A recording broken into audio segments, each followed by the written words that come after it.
ছাত্ৰ ছাত্ৰীসকল আজিৰ এই ভিডিঅ'টোত আমি ক্লাছ 7ৰ English lesson number 3 adventure of the Tom Sawyer part 2ৰ কুৱেশ্যন আৰু ইয়াৰ উত্তৰবিলাক আলোচনা কৰিম। গতিকে তোমালোকে ভিডিঅ'টো শেষলৈকে চাই থাকিবা।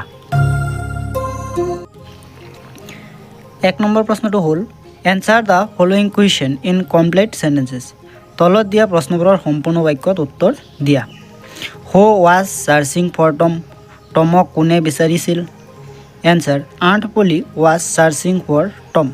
B number what was Tom order to do that Saturday. সেইদিনাখন টমক কি কৰিবলৈ আদেশ দিয়া হৈছিল? Answer on that Saturday Tom was order to whitewash the fence.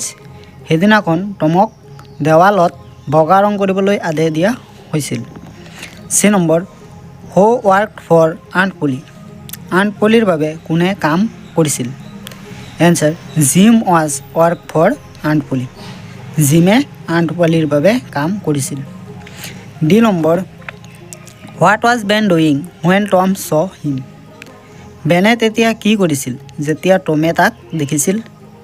Answer Ben was eating an apple when Tom saw him. বেনে তেতিয়া apple খাই আছিল যেতিয়া টমে তাক দেখিছিল। E number how did Tom react on seeing Ben. টমে বেনক দেখি কেনেকুৱা প্ৰতিক্ৰিয়া কৰিছিল? Answer Tom did not play attention on seeing Ben. টমে বেনক দেখি তাৰ প্ৰতি কোনো মনোযোগ দিয়া নাছিল। F number what does Ben tempted for. Ben কিহৰ কাৰণে আকৰ্ষিত হৈছিল? Answer Ben was tempted for whitewash the fence. Ben দেৱালত বগা ৰং কৰাৰ কাৰণে আকৰ্ষিত হৈছিল। G number what did Ben give Tom in return. টমে বেনক উভতি যাওঁতে কি দিছিল? Answer Ben give an apple Tom in return. টমে বেনক উভতি যাওঁতে এটা আপেল দিছিল।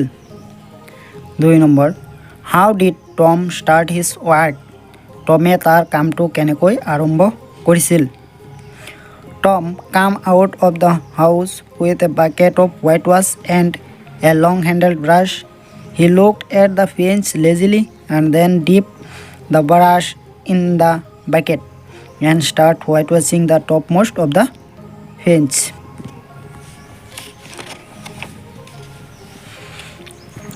টমে ঘৰৰ পৰা এক বাল্টি বগা ৰং আৰু এটা ব্ৰাছ লৈ ওলাই আহিছিল। তেওঁ দেৱালৰ ফালে অলস মনেৰে চাইছিল আৰু তাৰ পিছত তেওঁ ব্ৰাছটো ৰঙত ডুবাইছিল আৰু দেৱালৰ ওপৰৰ ফালৰ পৰা ৰং কৰা আৰম্ভ কৰিছিল। 3 number what did Tom collect at the end of the day. টমে দিনটোৰ শেষত কি সংগ্ৰহ কৰিছিল? Answer at the end of the day Tom collect 12 marbles, a piece of chalk, a tin soldier, a couple of tadpoles, a kitten, the handle of a knife and 6 fire prickers. দিনটোৰ শেষত টমে 12টা marble, এটুকুৰা চক, এটা টিনৰ সৈনিক, এযোৰ টেডপোল, এটা মেকুৰীৰ পোৱালি, ছুৰীৰ এটা হেণ্ডেল আৰু 6টা ফটকা লাভ কৰিছিল।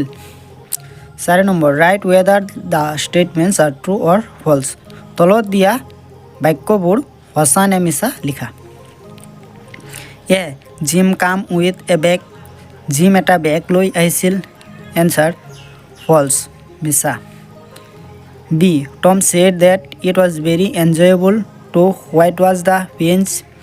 টমে কৈছিল যে দেৱালত বগা ৰং দিয়াটো এটা আনন্দদায়ক কাম।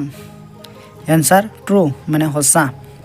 চি বিলি ফিচাৰ্ছ গেভ টম এ কিট। বিলি ফিচাৰ্ছে টমক এটা চিলা দিছিল। এনসাৰ ট্ৰু মানে সঁচা।